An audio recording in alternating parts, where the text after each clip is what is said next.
निकलल हमारा घरारी से।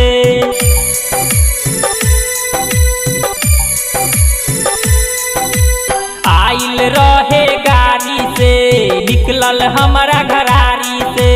आइल रहे गाड़ी से निकलल हमारा घरारी से। बात बात में ए हो सखी झगड़ा हो गइल, यरऊ से लफड़ा हो गइल, मजनू से झगड़ा हो गइल, यरऊ से लफड़ा हो गइल, मजनू से झगड़ा हो गइल। आइल रहे गाड़ी से निकलल हमारा घरारी से। आइल रहे गाड़ी से निकलल हमारा घरारी से।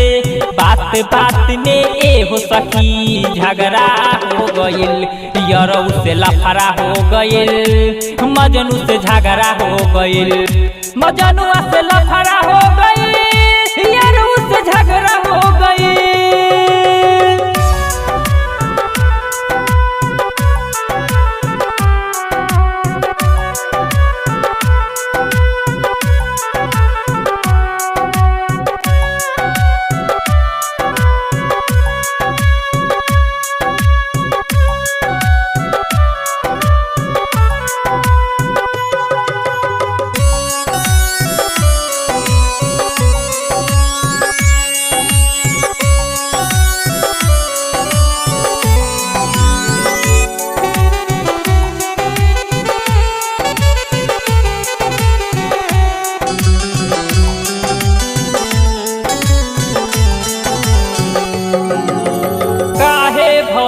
कैसे भइल तोहसे का बताई हो,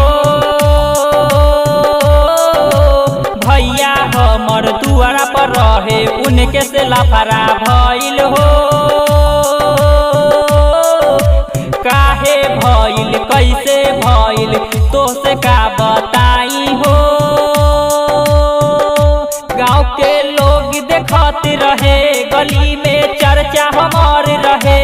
गाँव के लोग देखत रहे गली में चर्चा हमार रहे।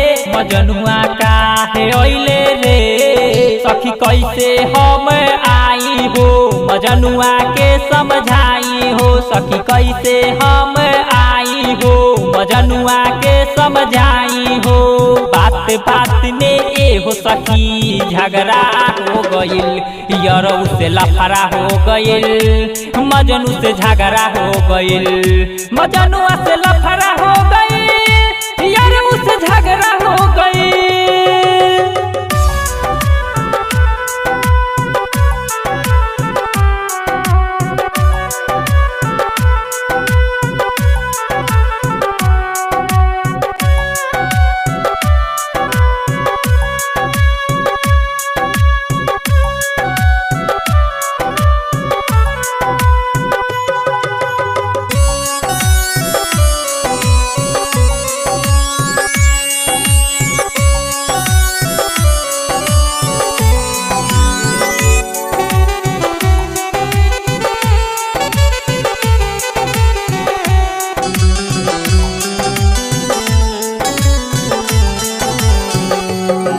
सखी कैसे हम मनाई हो के जान के समझाई हो।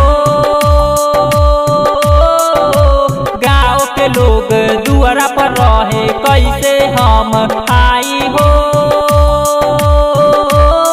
सखी कैसे हम मनाई हो के जान के समझाई हो। मजनुआ हमर पिटाइल रहे लाठी के मार खाइल रहे। मजनुआ हमर पिटाइल रहे लाठी के मार खाइल रहे। मजनुआ काहे अइले रे अइले कलर ले काहे बात न सहले काहे अइले कलर ले काहे बात न सहले काहे। बात बात में हो सखी झगड़ा हो गइल, मजनुआ से लफड़ा हो गइल, मजनुआ से झगड़ा हो गइल, यरऊ से लफड़ा